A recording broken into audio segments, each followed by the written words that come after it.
It is said that while Clodio was staying at the seaside with his wife one summer, his wife went into the sea at midday to bathe, and a beast of Neptune, rather like a Kinotar, found her. In the event, she was made pregnant either by the beast or by her husband, and she gave birth to a son called Merovich, from whom the kings of the Franks have subsequently been called Merovingians. That is from the Chronicle of Fredegar, written in the 7th century AD. So that is a quote from a 7th century French chronicle claiming that the Merovingian kings were possibly descended from a sea monster. They describe a kinotar, which is supposedly like a cross between a bull and a dolphin, potentially impregnating the mother of Merovich. You do have to love these early medieval chronicles because they are always coming up with some really exciting legendary origin stories for their rulers, rather like comic book origin stories. So there is this belief in the early medieval world that kings are born, they're not made. Kings from birth are extra special, either because they have magical powers or because of their special bloodline. And the Merovingians really exemplified this concept. And if you were talking to a Merovingian king and you're asking them how they got to be so special, they might tell you that it was because of their long hair. They might tell you it was because they were chosen by God and they had a special connection to the Catholic Church. Or they might tell you that they are extra special because they are the literal descendants of sea monsters. But who were the Merovingians? If you've heard the name of this famous medieval dynasty at all, it's probably only as the precursor to the much more famous Carolingian dynasty. But without the Merovingians, there would have been no Carolingians and no Charlemagne. And most importantly, without the Merovingians, it's possible that the nation of France, as we know it and love it today, might not exist. So today we are talking about the Merovingian dynasty and how they created the medieval kingdom of France. So, who were the Merovingians? Well, the Merovingians are kings of a tribe known as the Franks. Where they're one of a group of Frankish kings, is probably the more accurate way to say it. There were a lot of different Frankish groups, each with their own chieftains and kings. So the Merovingians, at the beginning, are really just one of many. Well, who are the Franks? We've talked about the Franks a little bit before in our previous episodes. They're a group of Germanic tribes that were living on the border between Roman Gaul, which is modern day France, and modern day Germany. So we don't actually know whether the term Franks was one that these people used to describe themselves. But we do know that Roman authors start using this term to describe this group in the 3rd century AD. And this group does adopt this term, so maybe they took it from the Romans, or maybe it was one that they used to describe themselves that the Romans recorded in their records. Around the 3rd century, a confederation of these so-called Frankish tribes start raiding into Roman Gaul. And the Romans defeated several of these Frankish incursions, and they actually forced many of the Frankish kings and chiefs to become Roman clients. And they kind of established this tradition of Frankish soldiers serving as mercenaries in the Roman military. So between the trading between Gaul and the Franks, the raiding, and then the occasional mercenary work, there's a lot of cultural exchange between the Franks and the Romans. You'll remember from our episode Meet the Barbarians that the Franks were actually caught in the middle of a power struggle between Attila the Hun and the Western Roman Empire in the 4th century, with the Attila and the Romans fighting over who got to pick the next king of the Franks. And this actually led to a war between Attila and the Western Romans. The Romans didn't take it well when their Frankish clients rebelled, and Constantine the Great was said to have executed 2 Frankish kings who rebelled against the Romans, but over time the Franks became integral to the Roman Empire's defenses, and several Frankish generals actually served as the magister militums, or the chiefs of the Roman military, in the West. And the Frankish general Arbogast actually became so powerful that he was able to depose an emperor of the West. While it's fairly clear to modern day historians, who obviously have the benefit of modern methods, archaeology, and hindsight, that the Franks had Germanic origins, the Franks developed their own idea about where they came from in the Middle Ages. You see, out of all of the barbarian peoples that we have covered so far, it is possibly the Franks who had the greatest affinity for Roman culture. And so they would go on over the course of time that we're covering in this episode. They're going to go on to adopt Roman language and really embrace the Roman cultural heritage. And so works like the Roman poet Virgil's Aeneid became part of the Frankish cultural background. And so the Franks had a desire to appropriate some of the Greco-Roman cultural heritage for themselves. So, in the 7th century AD, in the Frankish Chronicles, we start to see this new origin story for the Franks. Turns out they're not actually Germans, they're actually the long-lost descendants of the Trojans, people who fled the fall of Troy during the events of the Iliad and established a colony in mainland Europe from whom the Franks claim descent. Obviously, this story is not historical. It's almost certainly a myth, but it's heavily based on Virgil's Aeneid, which claims that exiles from Troy ended up founding the Roman state and were the ancestors of the Romans. So it's in that same tradition. This is part of a wider trend of barbarian peoples claiming a Trojan origin to try and further associate themselves with the Greco-Roman cultural heritage. The Romano-Britons, who are the ancestors of the Welsh nation of today, had a similar story claiming origins from the Trojans. I believe they were claiming origins from Brutus of Troy, actually. So, these stories are common. They are not historical, but it gives you an idea of how the Franks thought of themselves, and it explains this kind of natural affinity that they had for Roman culture. Unfortunately, we have no written sources for Frankish culture and religion before their contact with the Roman world. And so this is something that happens when you study people that are living in orbit of a huge empire like Rome. It is hard to tell where, a person's ancestral traditions end and where their kind of newly adopted imperial traditions begin. And so we have to go back through a lot of Frankish records and try and reconstruct early Frankish traditions without the Roman influence, and that's very hard to do. So, for example, in the matter of religion, the Roman records record that the Franks worshipped the Roman gods. There are some historians that believe that the Franks originally worshipped the more common Germanic gods, people like Odin and Freyr, and that they later swapped these gods out for the Roman gods when they started interacting with the Roman world. And such a move would make sense, as if you are living in the 2nd or 3rd century AD, you are going to be very exposed to the majesty, the wealth, and the power of the Romans. And you could assume that the Roman gods are more powerful than your gods, because the Romans are more powerful than you are.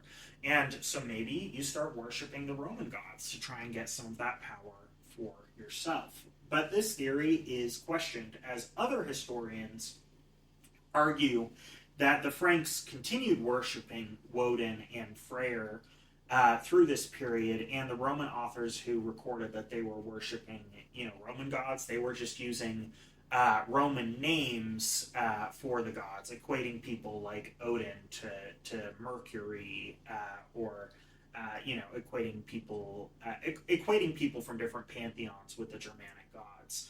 And so, there is a question about whether or not the Franks worshipped the Roman gods, or whether they're worshiping the Germanic gods, or maybe some mixture of the two. Culturally, we know the Franks had a warrior tradition. Frankish burials from this time show people being buried with weapons, spears, shields, helmets. They're also buried with these intricately carved combs, pins, other clothing material. The Franks were said to wear their hair long. If you look at some Frankish signet rings, you'll see images of warriors with very, very long hair. And there is this cultural belief that gets recorded that the Franks believed that the length of your hair was associated with your strength. And so they refused to cut their hair because they believed that that would affect their strength and make them weaker. We read in the Frankish chronicles this probably myth, but there is some kind of cultural association here. That the first Frankish kings were chosen to rule because their hair was really long, and they did associate that with strength. It is possible that that is speculation, though. What is true is that even though the Franks loved their Roman customs, they still wore their hair very long, even though the Romans tended to cut their hair short. And this kind of shows the enduring power of this belief that long hair was associated with strength. So, sometime in the 4th century, this guy Merovich was chosen to be the king of a Frankish tribe we call the Salian Franks. Merovich is the guy from the very beginning of the episode who is supposedly conceived by a sea monster. And it's from his name that we call his descendants the Merovingians. We don't know much about Merovich, but we know a lot about his son and the person who succeeded him on the throne of the Salian Franks, who goes by the name Childeric. According to the 7th century chronicler Gregory of Tours, Childeric was chosen to succeed his father as king of the Salian Franks. At this time, the Franks practiced something of an elective kingship tradition. Basically, all the wealthy and powerful would get together and elect a king. Usually the new king would just be the son of the old king, but this wasn't always the case, especially if the son of the old king was too young to rule in his own right. Someone like the king's brother or another wealthy and powerful noble might be elected in that case. However, Childeric is chosen to succeed his father, but apparently soon after he succeeded, he was deposed because he was seducing the daughters of the Frankish nobility. And so Childeric was forced to flee his tribe, and he lived with another Germanic tribe in the province of Thuringia. After 8 years in exile, Childeric was asked to return and reassume the kingship of the Salian Franks. Soon after he returned, however, the Queen of Thuringia, whose name is Basina, arrived at his court, and she asked Childeric to marry her. Childeric, who probably ranks among the all-time most ungrateful house guests for this, decided to screw over the king of Thuringia, who had just hosted him for 8 years, and marry the king's wife. So Childeric and Basina do end up getting married, and they have a son by the name of Clovis. Clovis apparently is a very good warrior. He's very strong. And Childeric is recorded to have fought as an ally with the Romans in their wars against the Saxons. So it's possible that Clovis fought alongside his father in this conflict. Well, Childeric pursued a pro-Roman policy, and he worked with Roman leaders stationed in Gaul to keep Germanic tribes from invading across the Gaulish frontiers. The Roman Empire is in a state of serious decline. And the Franks were being used by the Romans. The Romans allowed the Franks to settle along Gaul's frontiers, basically to force them to act as a buffer between Gaul and the hostile German tribes farther in the German interior. People like Childeric were probably paid handsomely for their services, acting as kind of de facto defenses for the Roman Empire.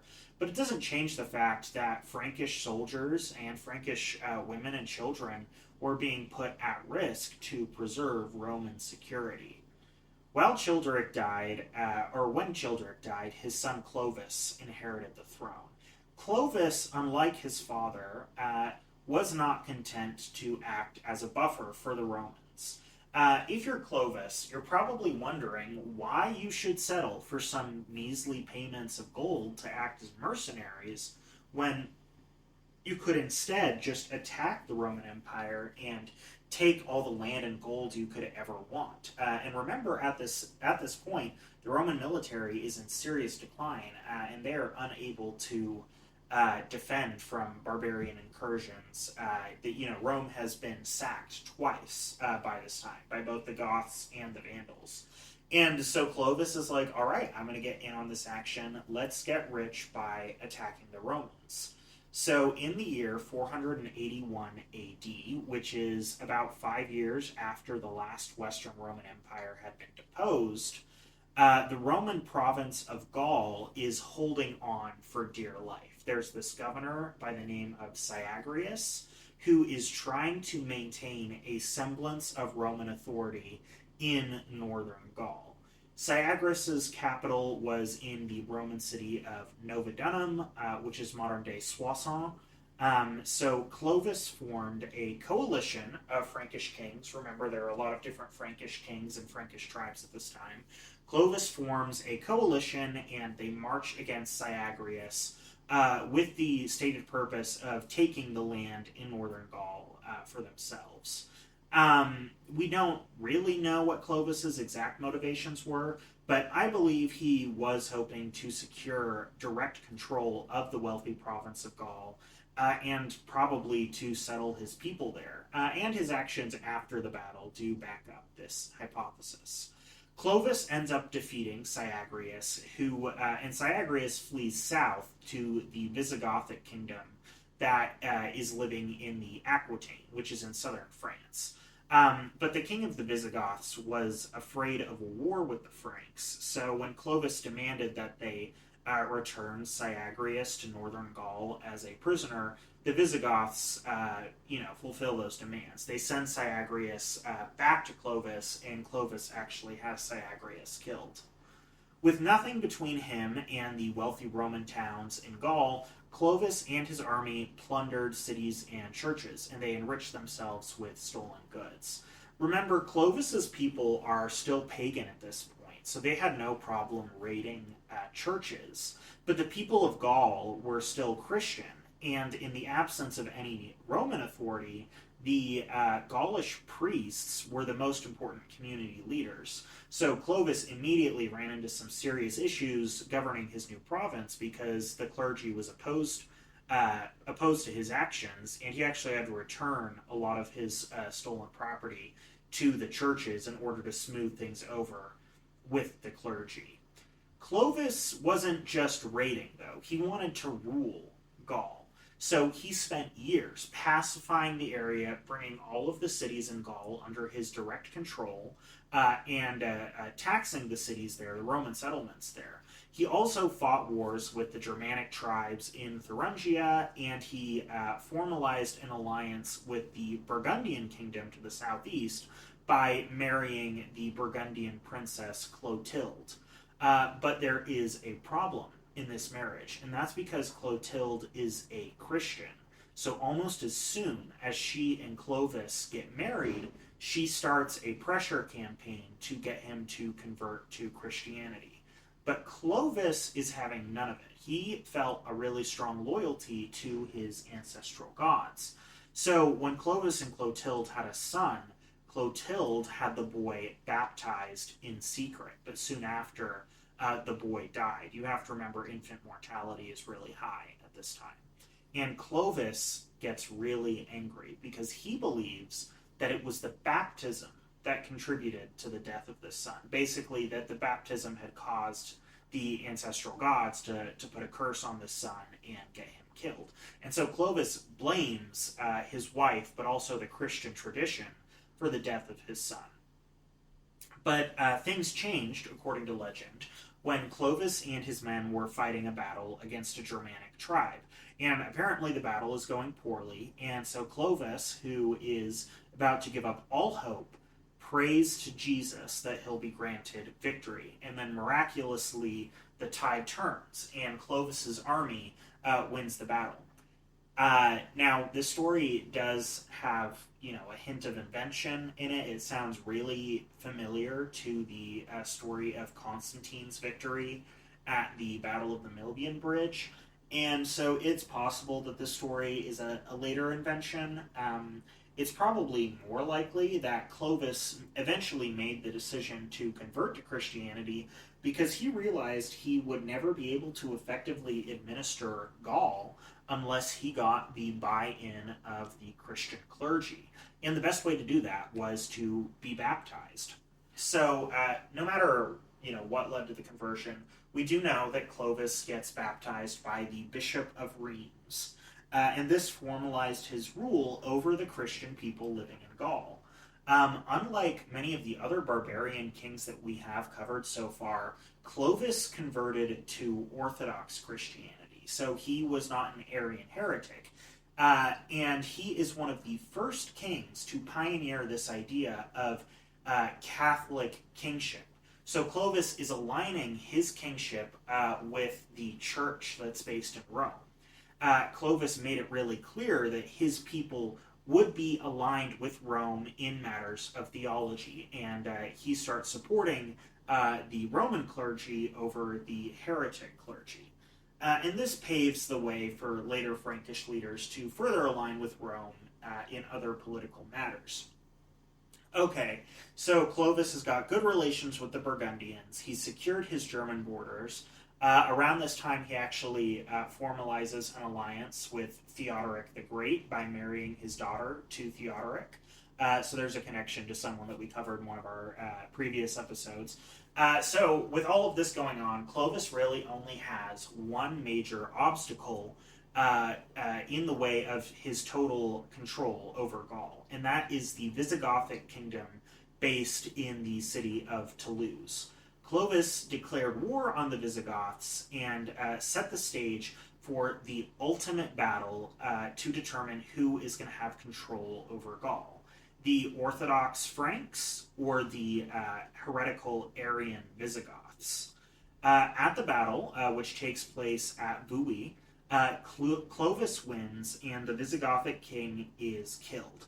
And so Clovis therefore brings all of Gaul under his direct control. And this battle is oftentimes referred to as the beginning of France, because this is the first time that the Franks gained direct control over all of Gaul, and they start settling throughout the province and intermarrying with the Roman people living there to establish a new Romano-Frankish culture under a new unified kingdom that's ruled by Clovis. Once the Visigoths were removed, Clovis embarked on a legendary assassination campaign to remove any of the other Frankish kings or princes who could have threatened his control over the Frankish tribes. Princes were murdered in monasteries, and in one particularly gruesome episode, Clovis convinced a Frankish prince to murder his own father.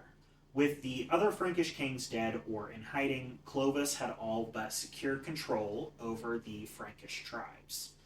The Franks, for their part, seem to have really taken to the Roman lifestyle. Like I said, they married a lot of the Roman people living in Gaul. They adopted the Roman Christian faith, and they even start speaking the vernacular Latin language. This is why the Franks, who are technically Germanic in origin, end up speaking a Romance language, a language that's derived from Latin, Old French. And this, of course, is the ancestor of modern-day French, which is similar to other Romance languages like Spanish and Italian. The Franks also start producing some really interesting gold craft work around this time, the most famous example being the golden bees that were buried with the King Childeric. It's these Frankish golden bees from Childeric's tomb that actually gave Napoleon the idea to make bees a symbol of the French Empire in the 1800s. So we have the Franks living in Gaul, speaking a Latin vernacular tongue, and adopting Roman Christianity. Over time, Gaul would be known as Francia, or France.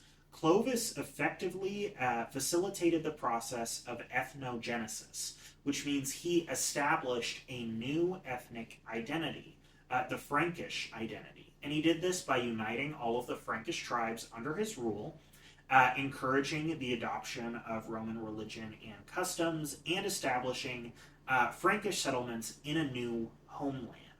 One could argue that we have Clovis to thank for the eventual development of the modern-day French nation, and I think that without Clovis, it is possible that France as we know it would not exist today. Clovis's heirs would rule France for centuries until they were overthrown by the Carolingian dynasty. While Clovis was a political and military juggernaut, his heirs were substantially less powerful. And this is because it was Frankish tradition for a father's lands, when he died, to be divided equally among his sons. So when Clovis died, his kingdom was divided up into multiple pieces, which were then divided up over and over and over again with each passing generation of rulers. So while Clovis was a really powerful king, the Merovingian heirs became less and less powerful over time until the kings of the Franks were little more than figureheads. Clovis did make one key innovation to French identity, and that is he established Paris as the capital of the Frankish kingdom. Now, Clovis never had a formal capital when he was alive, but when he died, he chose to be buried in Paris. And because of this, his heirs decided that the city of Paris would be their new dynastic capital. Paris was therefore elevated above all of the other cities in the Frankish kingdom until it became the global cultural icon that we know and love today. The Merovingians also really pioneered this concept of sacred kingship, which is the idea that the kings were holy and that they were extra special, extra powerful, extra wise. They demonstrated this by wearing their hair long, and by popularizing myths like the one where Merovich is supposedly conceived by a sea monster. The Merovingians weren't pretending to be gods like some other rulers, like Alexander the Great or the pharaohs of Egypt had, but they did argue that their bloodline made them something more than regular humans. So the Merovingians had secured the place of the Franks in Gaul, and they oversaw a blending of Roman and Frankish customs over the centuries. But the Frankish position, while secure, couldn't be taken for granted. The Franks were the only major barbarian tribe that was committed to Orthodox Christianity, and so they were threatened by Arian Christians, the Arian kingdoms in the south and in the east, and then by the pagan Germanic tribes living in the north. The Merovingian kings would, over time, become little more than symbols, as their land and their power divided over and over again. But we will have to cover the fall of the Merovingians another time. This week, we're going to end with the death of Clovis and the advent of the Franks as major players in European history. Obviously, the Franks are going to be one of the biggest groups that we're going to cover over the course of this podcast, as the medieval kingdom of France is one of the most important players in medieval politics and medieval culture throughout the whole period. Anyways, I really appreciate you guys for listening to this episode. If you like this podcast, please rate it, share it, subscribe. We are very close to getting our 100th listener, and so we're working towards that goal. Anything you can do to help us reach that goal, I appreciate. As always, you can leave questions and comments on my website, which is sixthagepod.com, or on our Instagram and TikTok accounts. Now, I don't know about you guys, but we have been covering medieval Europe a lot. So our next episode is we're gonna take a bit of a break from medieval Europe, and we're gonna do our next episode on early medieval India, where similarly to Europe, a great empire was teetering on the edge of collapse, and a lot of different kingdoms are waiting on the opportunity to cement their own power and legacy. Thanks again for listening. We will see you next week.